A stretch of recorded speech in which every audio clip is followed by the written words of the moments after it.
do you happen to have a match?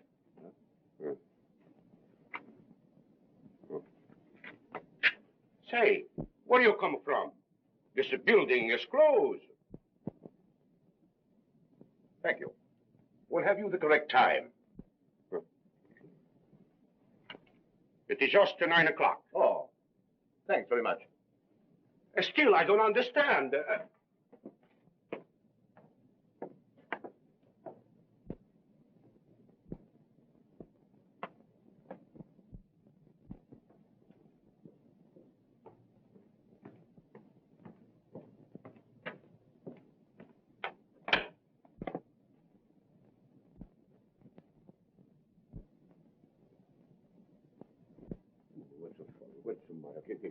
What's your Yaku?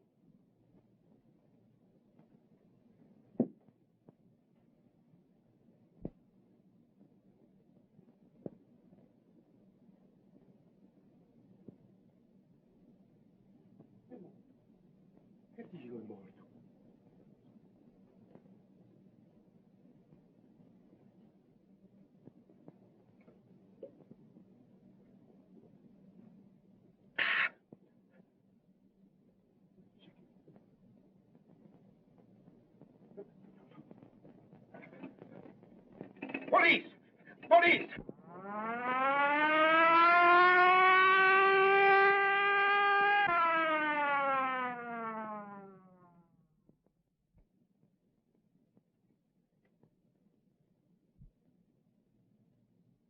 Death was caused by strangulation, Inspector. The murderer had powerful hands, and he knew what he was doing. How long has he been dead? I should say about an hour. What's your name? Luigi Bacigalupa. All right, Louis. What do you know about this? Me? I don't know nothing. I only know what I say over the phone. Well, let's have your story. But I knew something terrible was going to happen tonight. So you knew something, huh? Oh, Mike, what's happened?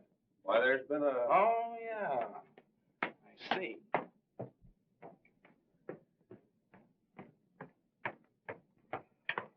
Oh, Casey. Come on, Casey, give. I got a date with Inspector Riley. Sure you have. Only Riley don't know it. You go on in and tell him. Then he will know. Come on, scram.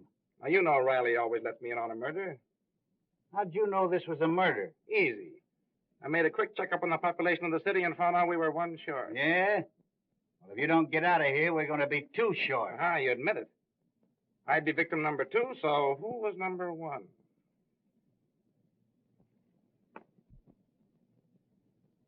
Garfield. Garfield. Where did I read something about him today? Now listen here. I remember. The Garfield Investment Company was petitioned into bankruptcy this morning. Another stockbroker got in the way of all flesh. Another stockbroker?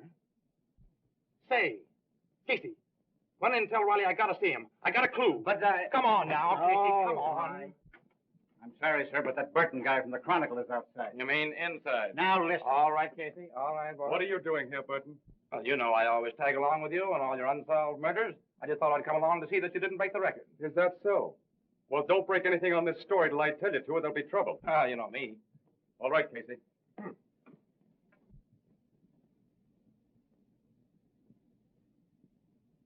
Strangled, huh? Just like the other cases. Yeah, that's not the only similarity either. When the murderer was leaving the building, he asked the janitor for a match and the time. Yeah? The fourth case we've had just like this in a month. Clues are all the same, and they lead no place. I think we've got a clue. What do you mean? Has the fact taken residence in your cranium that Garfield is the stockbroker, and that the other 3 victims of the recent murder cases were also stockbrokers? Where does that get us? Why, gives a tip on the kind of man to look for. Instead of wasting your time on thugs, you can concentrate on the clients, the Garfield, and the other stockbrokers. Say, if we're going to suspect everybody in this country that's sore on stockbrokers, we're going to be getting out indictments for half the population of the United States. Hogan's right, as usual. Your theorizing's okay, kid, but I'm with the inspector. We got to start with Buccigalacci or Lacci. Oh, Louis. He got a swell peek at this guy as he left the building. I'm going to take him down to headquarters and let him drag an eye through the rogues gallery. The rest of the men from the homicide squad are here, sir. Send them in. All right, boys. Hi, gang. Doc, let me have a record of the autopsy as soon as you can. All right. Get me a complete photographic record of everything. Footprints, fingerprints, the whole works. Yes. If we fall down on this case, we're through, the bunch of us. And as for you, Mug, when you write this up, use only the barest details. I don't want them to know anything we found out. Say, Sherlock, I could write all you found out on a postage stamp. And still have room on it to do a jigsaw puzzle. Is that so? You seen it?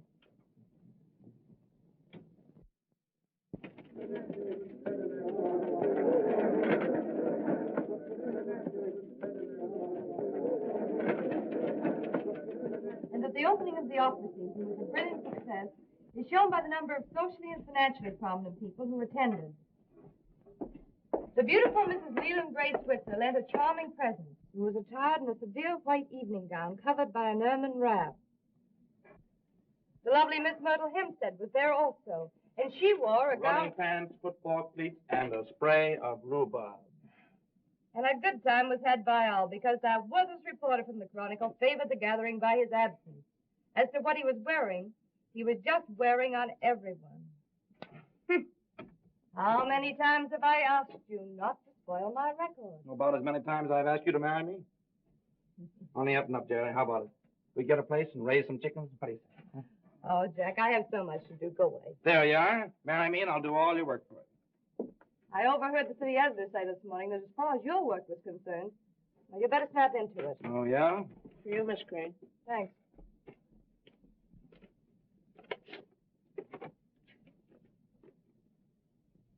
Love letter, huh? No, it's from Mother. Same old thing. Doctors, bills. I just can't seem to get anywhere. You're carrying too much of a load, kid. Why don't you let me help you? No, Jack. I couldn't do that. But if we got married, I'd have the right The to. right to let me saddle you with all my burdens. Is that it? Say, nothing connected with you could be a burden. You know I'm crazy about you. You've got enough on your shoulders looking after yourself, Jack. What's the matter? Don't you think I'm going to get any place? Not unless you settle down to some sort of serious work. You know, you can write a story with more punch and drama than anybody else in the game. Yet all you do is waste your time in sensationalism. Murder, kidnapping, frame-up, scandal. Well, these guys like Winchell don't do so bad. You're no Winchell, yes. Say, the only difference between me and Winchell is that he's been around more places than I have. And I'm catching up on him fast. Mm-hmm. Yeah. What do you think of the swell little murder we had last night, huh? Now, there you are. You would think that a murder was a show or something. Well, this one's going to be a show. It'll rock the town before it's through. Well, well, Philo Vance himself, in person. Good morning, Miss Crane. Good morning, Hogan. A little bit out of my precinct this morning, but I feel awful good at having solved the Garfield murder. You solved it. Why, you credit-snatching flatfoot. You know it was my idea to have the janitor look through the pictures in the morgue room. Hey, if I hadn't agreed to Butchie Betsy Louis coming down to the Chronicle, what good would your hunch have been? You mean they've caught Garfield's murderer? Yeah, got him in jail now. Congratulations, Mr. Hogan. That was pretty quick work, wasn't it? But listen to me, they'd had that guy in the Hoosgow 6 hours sooner. Say, what's the matter with you? I come down here to tip you off to a scoop and you treat me like a relative or something. All right, how much is it going to cost me? That is outside my car and my next year's salary. No, I just wanted to see if you got the name right. Terrence Aloysius Hogan. All right, Hogan. You're not a bad guy. I guess you deserve a break. Yeah, spell that middle name right. It's Aloysius. Aloysius. Sure. How could I miss it? Aloysius. On the way down, I picked up a picture. Thought you might need it. Oh, yeah, I forgot about that. I could have got one from the morgue room, but probably there's a later picture. Yeah, that's a later one. It's Say, what is this? I thought you were going to give me a picture of the murderer. Why, if we print this, they'll prosecute us for libel in the human race. Why don't you let Miss Crane run it in the society column? Hey, listen. When Riley hears about this, you won't get within 10 miles of the next murder. All this guy does is run around solving crimes and taking the credit away from the police.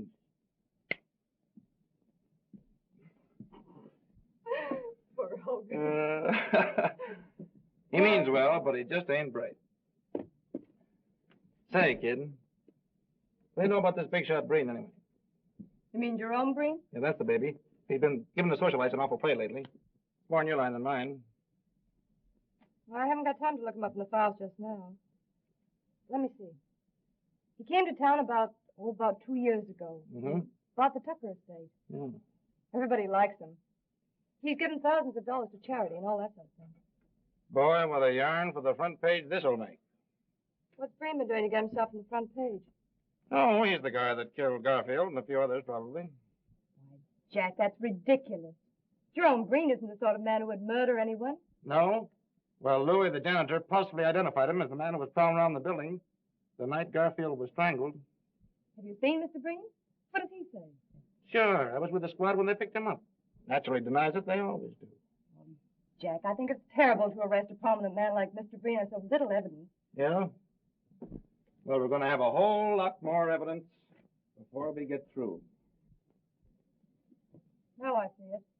Just because you and the police department have a lot of unsolved murders on your hands, you're going to pin it on a man who's done more for this city than all the police and the newspapers put together. Say, why are you so hot for this fellow Breen, anyway? Because I know all the good he's done.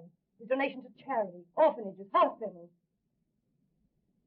Yeah, that's the new gag nowadays. Charity covers a multitude of murders. It says here that the man the janitor identified spoke to him, right? Right. Well, perhaps you're forgetting the fact that Jerome Breen is both deaf and dumb. No, I know all about that. I interviewed him once. I had a hunch that he could do something with those hands as I'd talk with him. Jack, can't you see how your work is warping your mind? Why, all you're becoming is a trafficker on ruined reputations. Yep, me and Simon McGree. You see?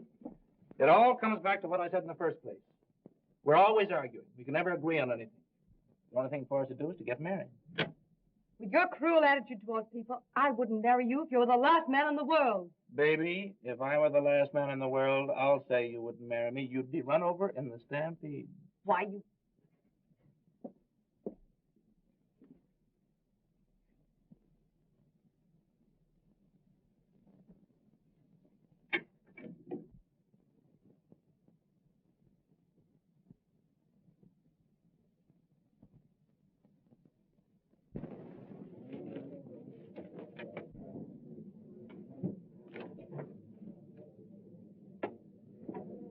Evidently, the prosecuting attorney is considerably worried.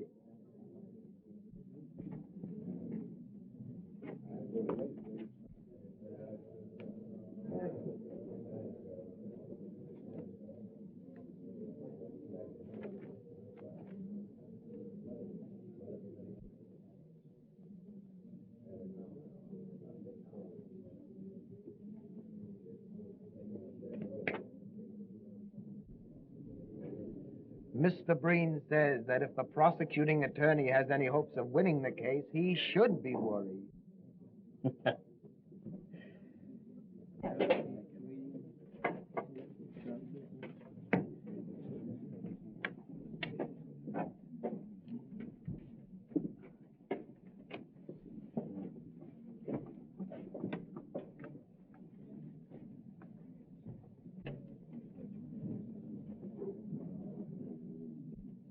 Jerry, look, if that guy can't hear what people are saying to him, I'll eat my hat. Oh, don't be silly, Jack. Why, all intelligent deaf people are lip readers. Oh, yeah? What do you think, Chief? Will they get a conviction? I don't know, Hogan. It's got me. All the state has to go on is the testimony of this janitor.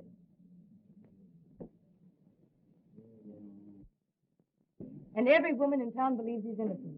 I was talking to the president of the Ladies' Auxiliary, and even she said that this trial was nothing more than persecution. Well, I don't blame them. They've been reading those soft soap articles of yours about poor Mr. Breen.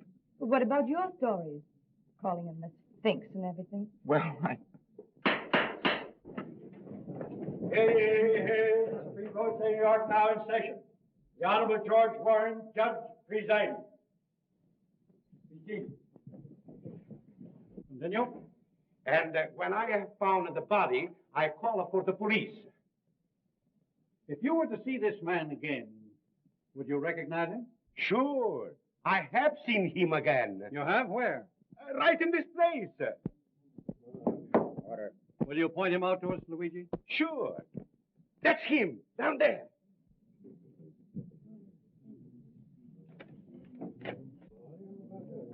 Order. You're quite sure that you couldn't be mistaken?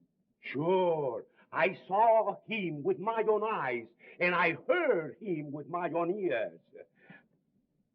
That's all. Your witness.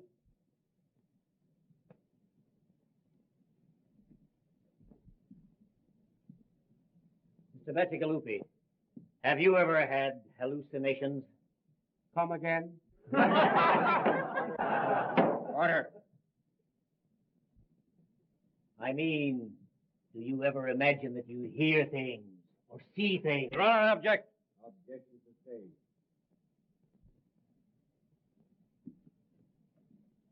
Mr. Bacigalupi, you are positive that you heard Mr. Breen speak to you? Yes, sir. Suppose I should prove that it would be impossible for Mr. Breen to speak.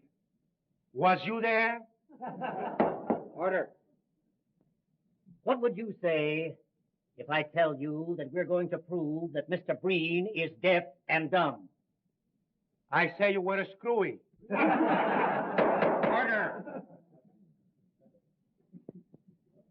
You take a drink now and then, don't you? Sure. I have the cold almost all of the time. It was cold the night of the murder, as I recall. Maybe you took a few drinks of whiskey to warm you up. No, sir. No. Think now. That was 6 weeks ago. How can you be so sure? You mean I am sure that it wasn't a whiskey? Yes.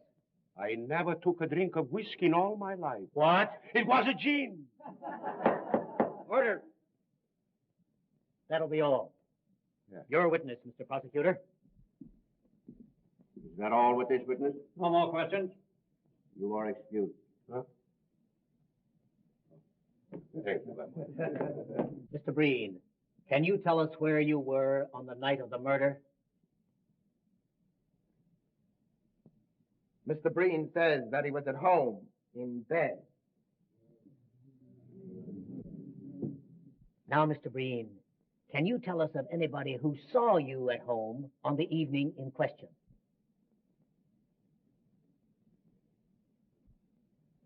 Mr. Breen says that I was at his house at the time. All right, Mr. Jenks. We'll get your testimony later. That will be all, Mr. Breen. Your witness. You see, if Mr. Breen weren't innocent, he could have hired a flock of witnesses to prove an alibi. Yeah? And if he's the shrewd boy I think he is, that's just what he wouldn't do. Jack, I'm surprised at you. Why, this is the flimsiest evidence I've ever heard given in a murder trial. I don't give a hang about the evidence. I tell you, Louis is right. If this guy is acquitted, we're going to have some more murders. Oh, ridiculous. Your name? Augustus Calvin, Your profession? physician and surgeon. Dr. Calvin. Doctor, have you examined Mr. Breen, the defendant? I have. Did you discover any abnormality in his physical structure? Yes, Mr. Breen can neither hear nor speak. Order. Just what, specifically, is the cause of his misfortune? Mr. Breen has paralysis of the vocal cords and the oral nerves. Well, just how long, in your opinion, has this condition existed? It was congenital. He was born with it. Order. Thank you. That'll be all. Your witness. The court, please. I move a recess until physicians appointed by the court have had an opportunity of examining the defendant. Motion granted. Court adjourned until 10 o'clock tomorrow morning.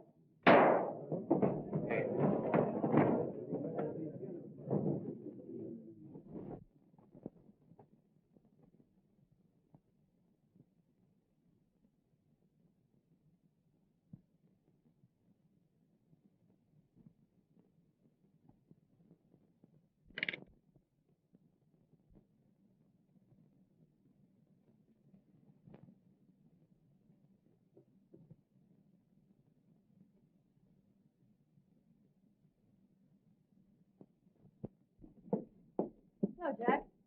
No. I'll bet you're enjoying that more than any story you ever wrote. Please, Jerry, go away and let me enjoy my piece, will you? Oh, forget it, Jack. Why, you just had a wrong slant in the thing from the beginning.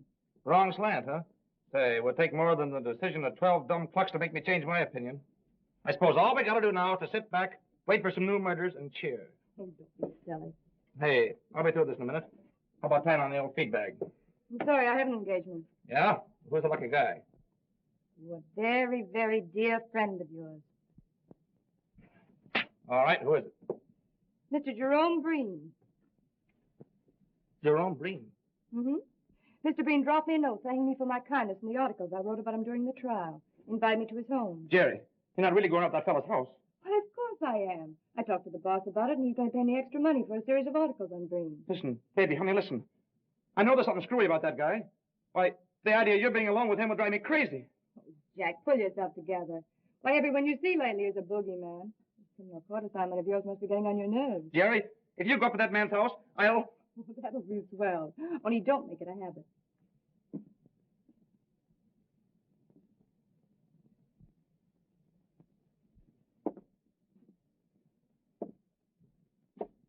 You, Mr. Burton?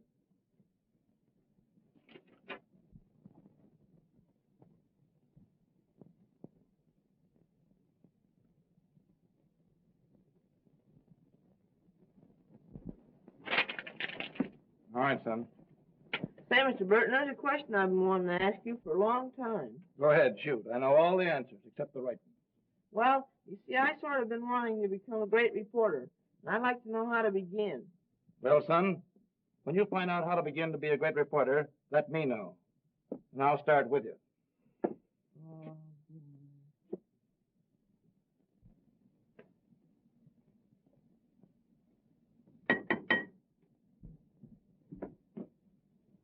How do you do? How do you do, Miss Crane? Won't you come in, please?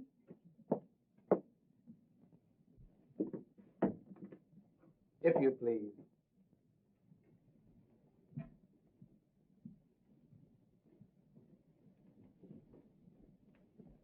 It was so good of you to invite me, Mr. Breen.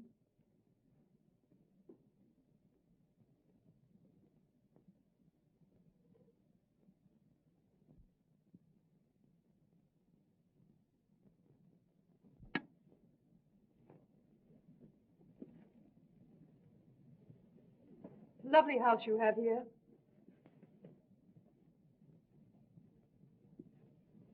Mr. Breen says that the house is far lovelier for your presence. I certainly wish to congratulate you on your acquittal, Mr. Breen. The whole thing was preposterous.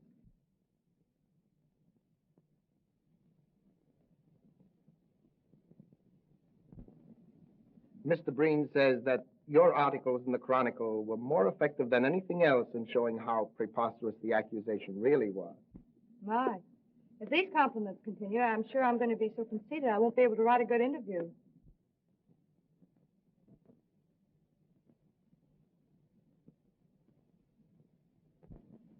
Well, why write one then? And Mr. Breen is afraid that an interview with him will have one boring necessity.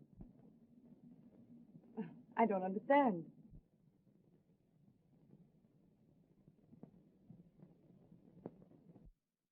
You will be compelled to talk about him when he feels it would be much more interesting to talk about you. You know, Mr. Breen, an interview always begins in the same way. Where were you born? Mr. Breen has jotted down some of the facts of his life that might be of interest to your public.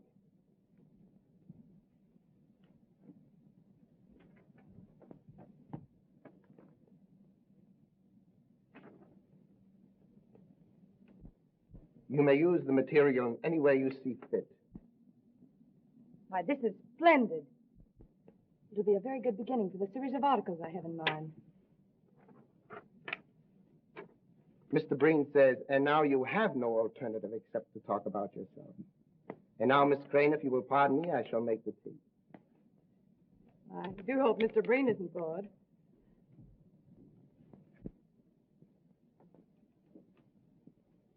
Hey, Tony, Yes, sir. fill him up again. This, 3 points and 2 fifths. Pretty good, eh? Okay, then.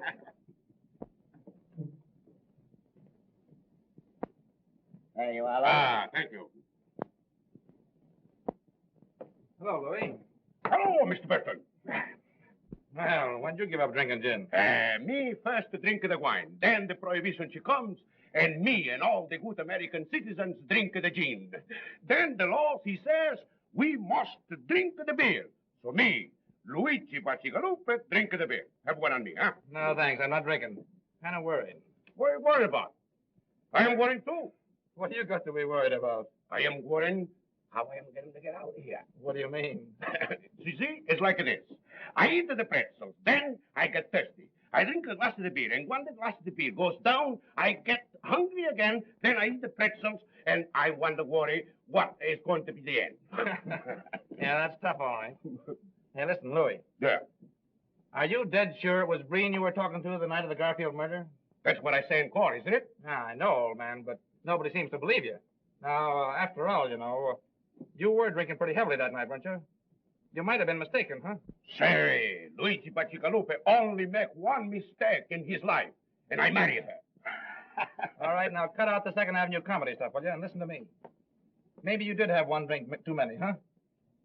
Maybe you were seeing things, huh? Say, a few shots of gin means to me as much as a glass of milk means to you. I was brought up in it. I mean, the gin, not the milk. But man alive, how could it have been Breen you were talking to if he couldn't talk? Say, this is the last time I'm going to speak to you about this.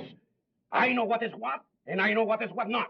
If I have to decide, and what judges and lawyers and the like, and what I see with my own eyes, I stick to what I see with my own eyes. Say, that guy Brain is a bad egg. And anybody that gets mixed up with him is going to be in trouble sooner or later. Maybe sooner.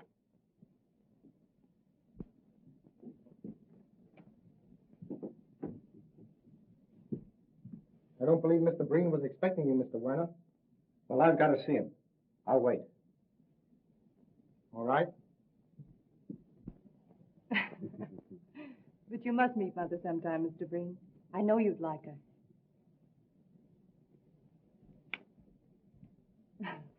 Mr. Werner's calling. Oh, I had no idea it was so late. I simply must be going.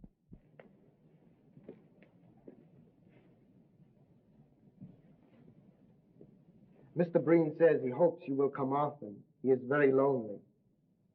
You're very kind. And it is so restful here. I'm afraid I'll wear out my welcome.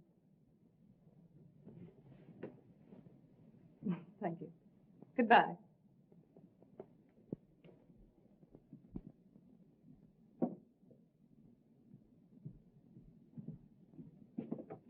Good afternoon, Miss Crane. Goodbye. I think Mr. Breen will see you now. You bet he'll see me. If he knows what's good for him.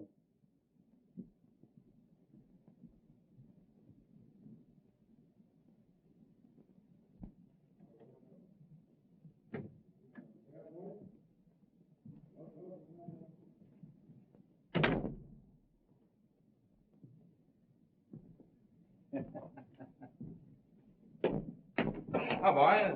Hello, Hogan. Rally in. Yeah, he's in. You better stay out. What's the matter? Hydrophobia. Ah, well, he's always glad to see me. Hey, listen, you. Did you hear what I said? I said no. Well, go ahead. Make it snappy. What do you want? Me? Oh, I just dropped in for a drink. You know better than to drop into a police station for a drink? I don't know what this country's coming to when a guy can't get a drink in a police station. Come on, Scram, I'm busy. That's all right. You're not bothering me. See where your girlfriend Jerry's playing around with your old pal Breen. Yeah, that's what's got me worried. Why don't you do something about it? I can't, Jim. I've talked to her till I'm blue in the face, but you know how a dame is. The more you knock a guy, the more she's for him. I'm sorry for you, kid, but I get grief of my own. I'm not in so strong with the police commission. Hey, Chief. There's a Mr. Werner here to see Burton. Werner? To see you? Oh, yeah, I forgot to mention it. I told him to meet me here. Say, what do you think this place is, a reception room? Listen, Jim, this guy may have a clue on the Breen case. He called me at my office, but I couldn't see him there on account of Jerry. Well, It's about the reward that my boss offered on the Garfield case, see? I wanted to hear him in case he has anything important to say. And what am I supposed to do? Play stenographer and take down a report of the conversation? No. You'd go in the other room and listen. I don't think a full view of that mug of yours will make anybody inclined to talk. Oh, is that so? Show him in, Casey. Huh?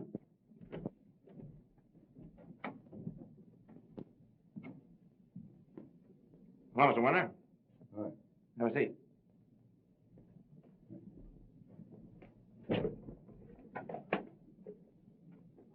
I hope you don't mind my asking you to come here, but you see, there are reasons why I couldn't have you at the Chronicle. No privacy. It's all right with me. Besides, you might need the cops before you get through. Yeah. Well, Mr. Winter, what do you know? What do you know about Breen? Ain't I know anything about Breen. I'm only a stockbroker's clerk. But I keep my eyes open. Yeah, but I thought that... I said I knew somebody connected with the Garfield murder. And maybe a few others.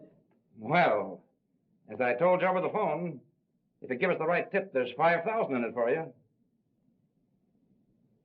Now get this, Burton. I've got a date tonight with a certain party. If he treats me right, there's no story. Well, where do I come in? You're going to be at my house at 8:30 tonight. $5,000. Either I tell you the story and get the dough, or it's no sale. But there's the address. Remember, 8:30. Oh, and another thing. If you should get there before me, don't say anything to my mother. She thinks the party I'm dealing with is on the up and up.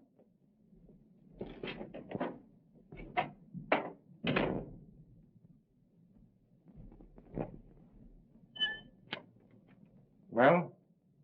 We'll be there tonight at 8:30.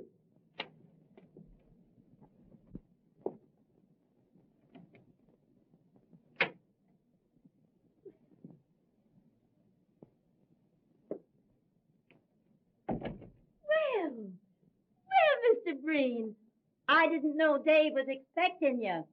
I think he's taking a nap. I'll go call him.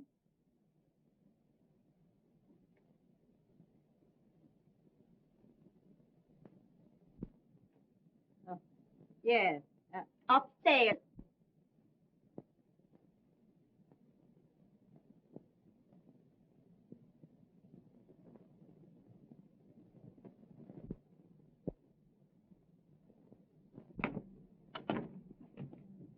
Well, I hope this isn't another wild goose chase. Well, anyway, it won't be a total loss. A good speakeasy in the same block. Find the wisecracks. Better get going. It's 8:10 now.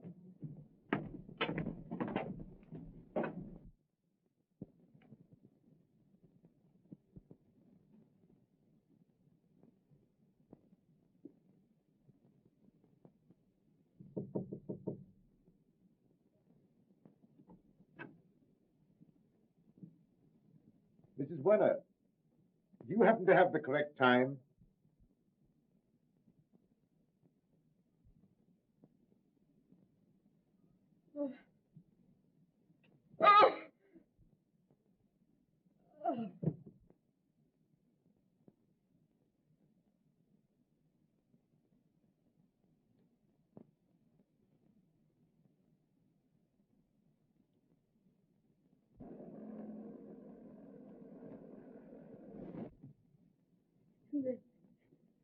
Then Breen, when he asked me the time, I couldn't remember anything else.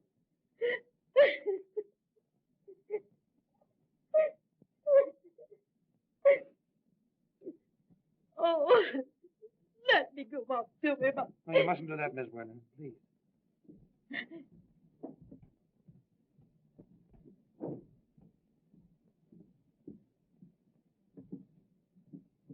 Well? Same as the others. He's dead. I knew it. I knew it! Oh. Oh.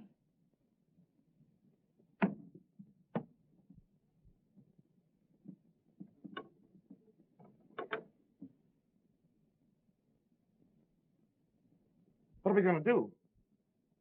Undoubtedly, Werner knew Breen's secret. That's why Breen did away with him. Yeah, that's right. We're going to that skunk's house. Hey, what about her? We'll take her to the neighbors. Come on.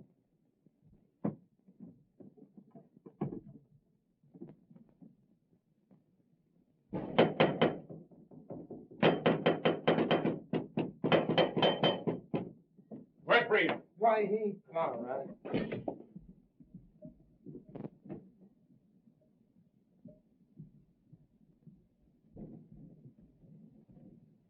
Get up, Breen. I want to talk to you. I say, sir, you've no right. Shut up, you. I'll make my own right. Breen, you murdered Werner. We've got the goods on you. Mr. Breen says you'll talk to him civilly or you'll leave his house. I'll talk to him civilly with a poke in the snoot. Breen, a man named Werner was murdered tonight. His mother will testify that you did it.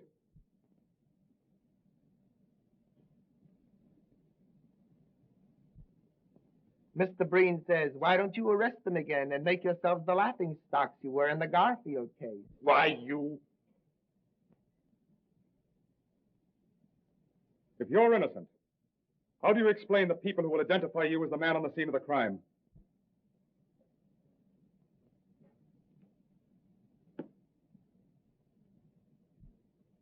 Mr. Breen says, if you look at the matter calmly, it is easily explained. The watchman on the Garfield case was obviously drunk and might have identified anyone. And Mrs. Werner, after her son was murdered, probably had an hallucination caused by what she'd been reading in the papers.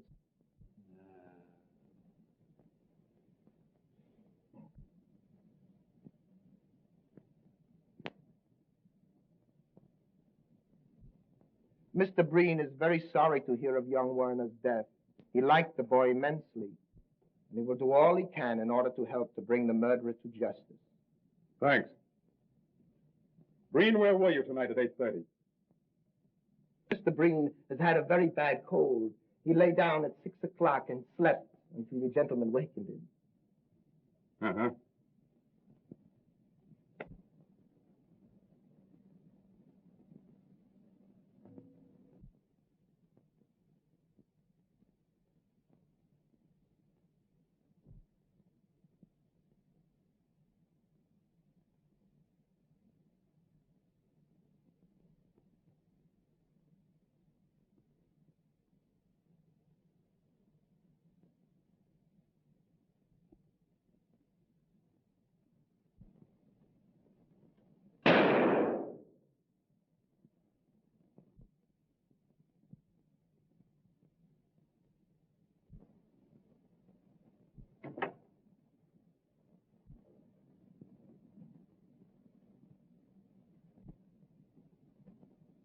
Say, why should Breen have a piano if he can't hear music?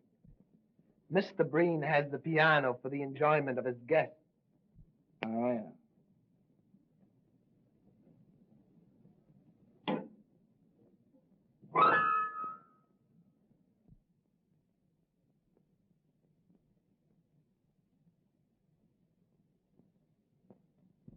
Come on, Jack. There's nothing else for us to do here. Good night, Mr. Breen. I'm sorry we disturbed you.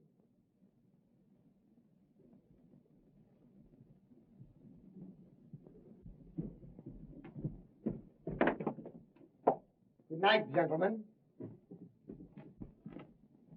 Say,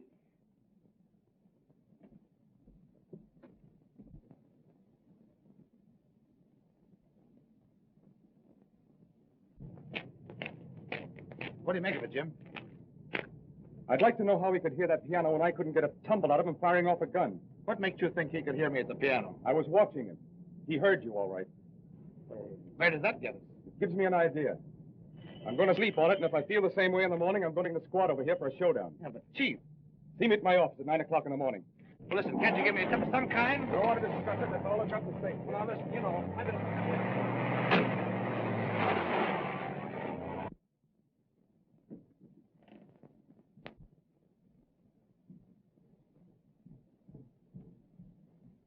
That copper is onto something.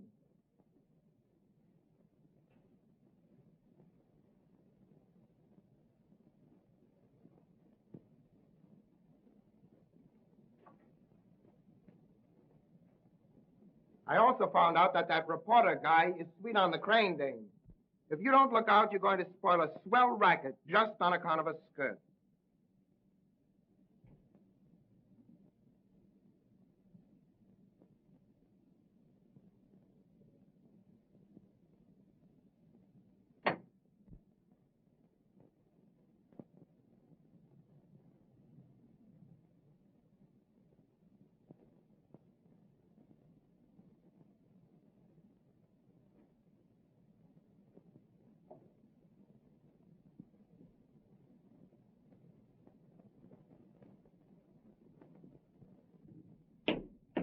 Hi, boys. Hi, Casey. Hey, wait a minute. Who do you want to see? Oh, Riley. I got a date with him this morning. Well, you won't see him. Yeah, who says so? I say so. He's dead. Riley. Yeah. The chief was found murdered early this morning. But where? How? You'll have to ask Hogan. He's been put in charge of the precinct. I should have known it. Riley was on the Breen. He had to get him.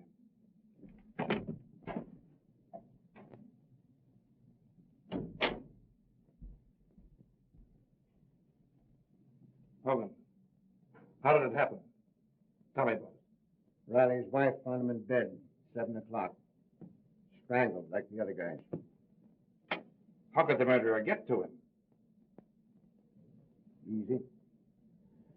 Alleyway and a fire escape leading to his bedroom window. Now I know it's Breen. Yeah?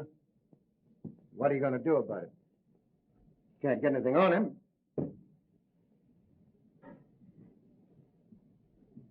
What a swell break I get. For 15 years, I've laid for this inspectorship, and now they hand it to me with 5 unsolved murders staring me in the face. What's the police commission got to say? They give me 2 weeks to find the murderer of Riley, or I'm canned. You can send in your resignation right now. You get anything on Breen, he'll take care of you just as quick as he took care of Riley. Yeah. I wonder why he went after Riley. Riley found out some kind of clue at Breen's house last night. He's going to tell me about it this morning. Breen got wise to him, pumped him off. What was you and Riley doing at Breen's house last night?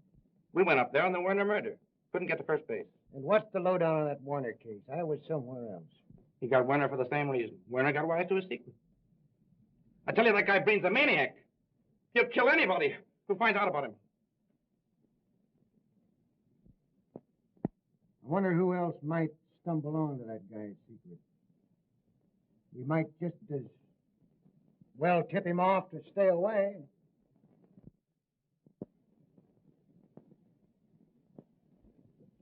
Jerry Crane. What about her? I mean, she's been seeing Breen all the time. She might stumble onto his secret. I thought she was your girl. She used to be until this guy started working on her, hypnotizing her. I gotta do something. Say, wait a minute. Let me talk to her. I got away with these things. Yeah, all right. Say, give me the Chronicle right quick. Yes, we know, but don't you realize the danger you're in? I'm sorry, Mr. Hogan, but I can't see it that way. I know Mr. Breen better than any of you. He couldn't possibly be guilty of the things you're talking about. But, Jerry, dear, don't you understand? We've been working on this thing. We can see things you can't. Jack, you should know better. When people go snooping around with wild ideas in their mind, the first thing you know, they begin to believe them. As a matter of fact, you're asking me to believe the rottenest things about one of the finest men I've ever met. We're not asking you to believe a thing. All we want you to do is to stop associating with Breen. What do you mean, associating with Breen? Well, everybody's been talking about it. It's even been in the newspapers. All these visits you've been making to his house. Which only means that the gossipers and columnists in the other papers are following in the footsteps of Mr. Burton of the Chronicle. You're very foolish. Risking your life for a woman's whim. Why, this is no whim, and Jack knows it very well. I'm writing a series of articles on Mr. Breen. I'm being well paid, and I need the money badly. All right, then. Chuck your articles. I'll give you what you need. We've been through all that, Jack. How many more articles have you got to write? You've written a dozen now for a guy who doesn't even write a short obituary. Well, that's really my business. Supposing I make it my business. Now, see here, Mr. Burton. I like Mr. Breen, and I'm going to see him whenever I want to. But, Jerry, listen, honey. Don't go now. Have dinner with me and talk it over. As a matter of fact, I'm having dinner with Mr. Breen. What? Don't you realize that bird has bumped off 2 men in the last 24 hours? Don't that mean anything to you? What? Yes.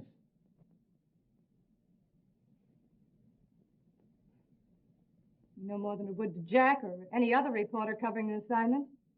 Even if it were true. But, Jerry... Well, I'll tell you what I'll do. If it'll make you feel any better, I'll ask Mr. Breen not to murder me. But, Jerry, listen. Supposing you should stumble onto his secret. I won't, my dear. I'll pick my steps.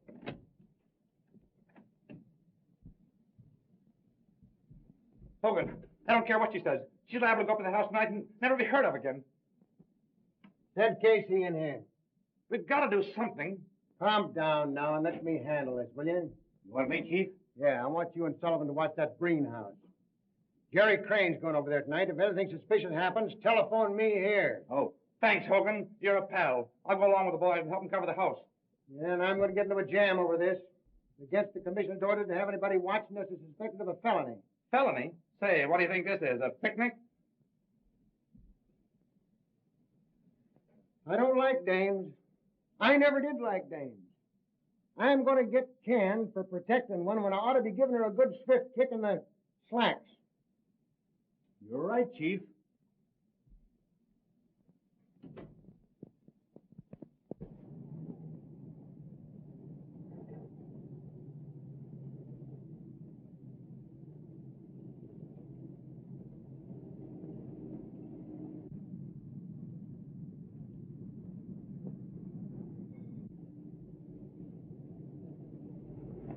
Is that the Crane dame just went in the house? Yeah, I was talking to Burton when she went by.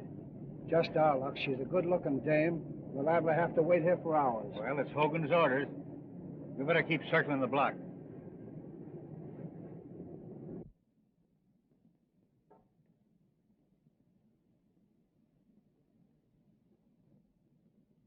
But I'm finishing the articles, Mr. Breen. I really don't think I should impose on you anymore.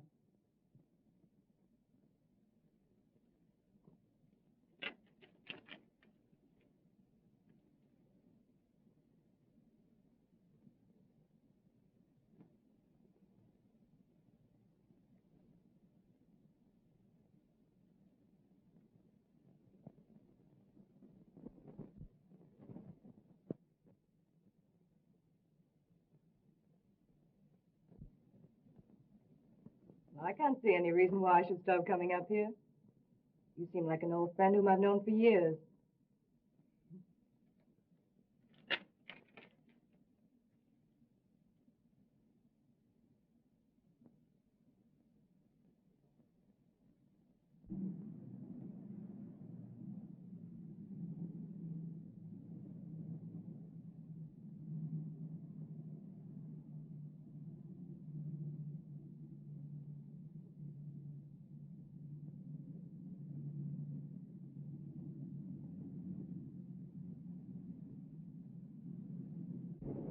Got a cigarette, Casey? Sure.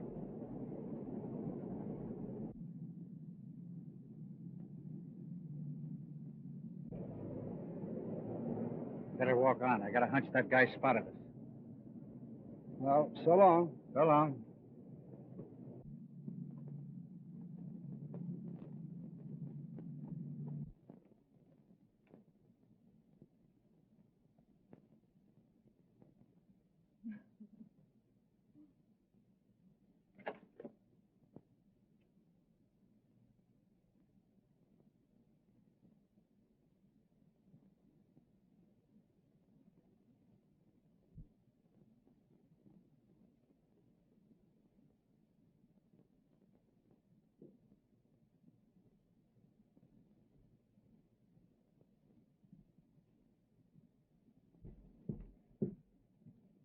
I told you about that dame. There are a couple of dicks outside watching the house.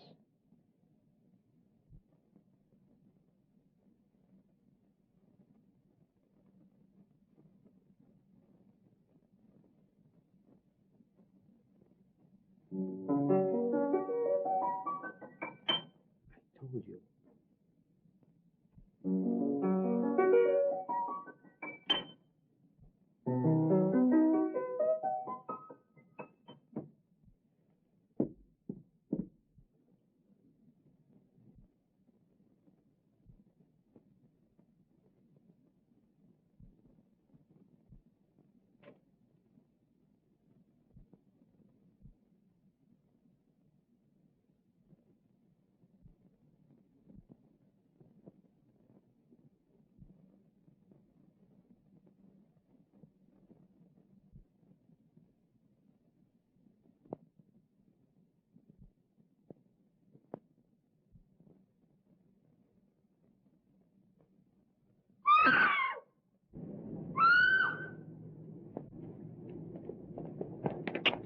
telephone Hogan. Come on, Casey, quick.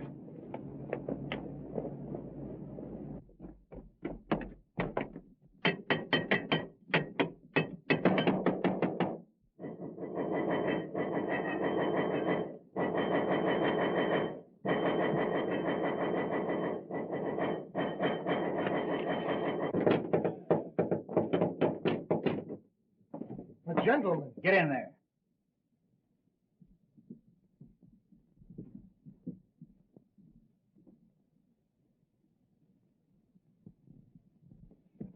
Where's Jerry Crane? Now listen here, You shut up. What have you done with it? Casey, I'm going to search the house. Keep these two birds covered. Right.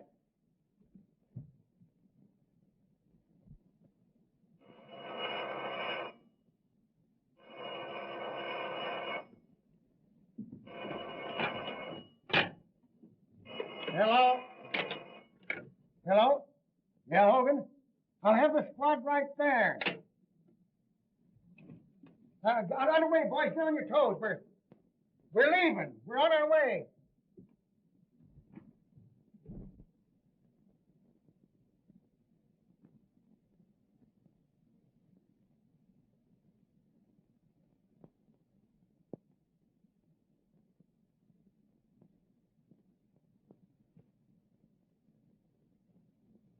Hey, do you think I'm going to believe any of that junk you've been writing? Now, look here, I'm going to get the truth out of you if I have to choke it out of you. Any luck? Not a sign of her anyplace. The joint's empty. What's he say? Oh, that guy can lie fast as he can write. He says Miss come here at all tonight. Didn't you tell him we saw her come in? Yes, he says that's a maid, and she went out the back door. Say, if you know what's good for you, you'll come across.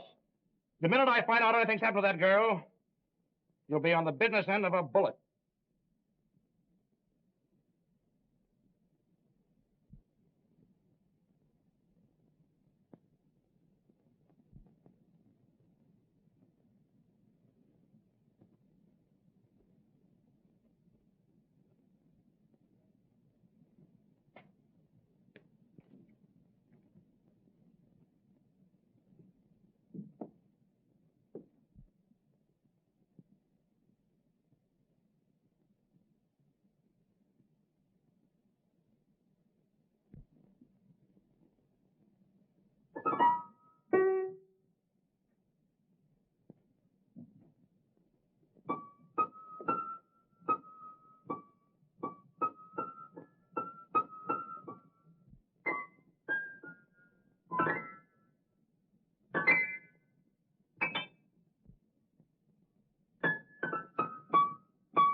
Hey, can that racket.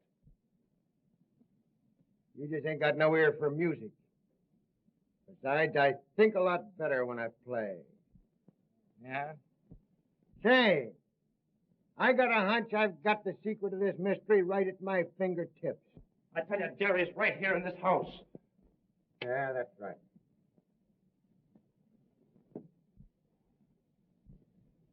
Say, didn't Riley say something about getting a clue around here?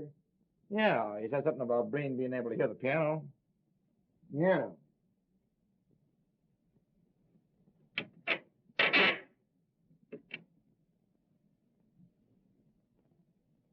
Well, I don't know what kind of a clue he'd get out of that. Yeah. Whoopsie.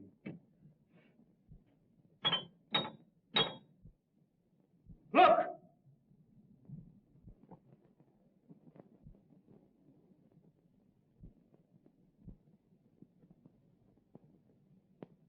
Get that guy!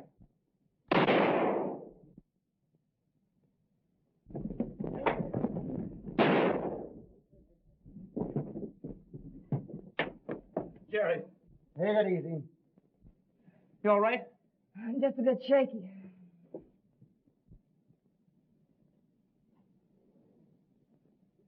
Yeah, you take it easy there, boy. Oh, I told you not to trust this fellow, didn't I? Thought you said she wasn't here. The other guy's dead, Chief. Yeah? Watch him.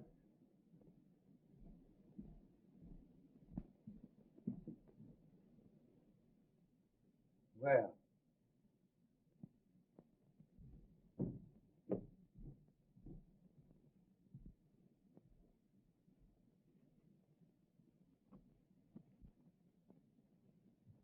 They're just like as two peas in a pod.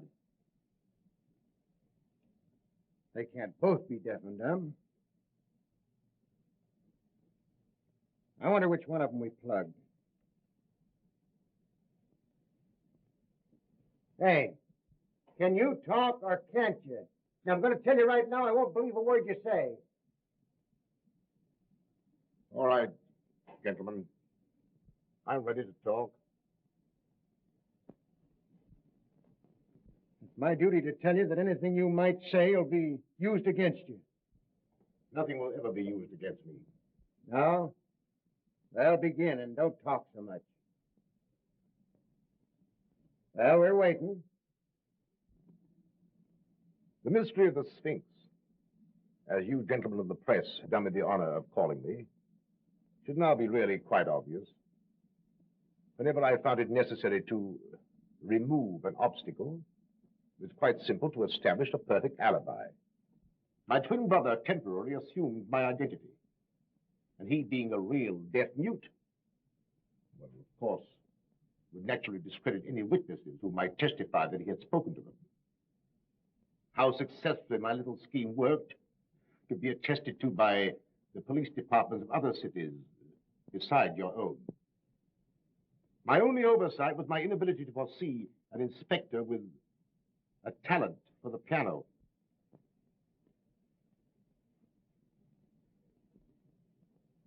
So you admit that you got Garfield, eh? Unfortunately, I did. I formed a stock pool with 4 other brokers with Garfield. They didn't like the way I did business and threatened to go to the district attorney. Well, I had to protect myself. Why, of course. And Werner and Riley, what about them? One was a skunk who tried to double-cross me. Riley got suspicious about the piano. And Jenks, was he in on this? Where is that guy? Jenks is miles away by now. Suppose you ask him. You won't talk, eh? Well, suppose we get going before you get a chance to get miles away. Snap 'em on him.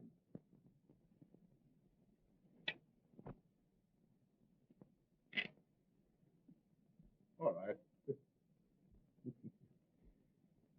I'm ready.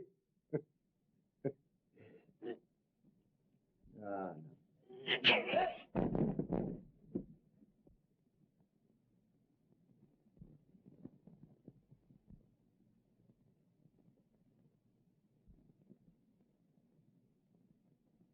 He's dead. Must have been heart failure.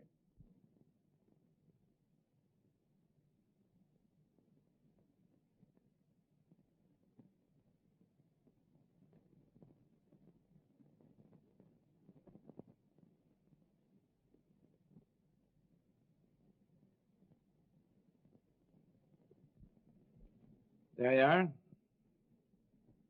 Careful. What's that, a souvenir? That's how he died. Poison. What are you trying to do, kid me? It's a medieval poison ring. If you press it right, the plunger comes out and pricks the finger. Oh. You know, I suspected something like that all the time. Yeah. Sullivan, take care of that, will you? And, Jack, I guess I've been pretty stupid.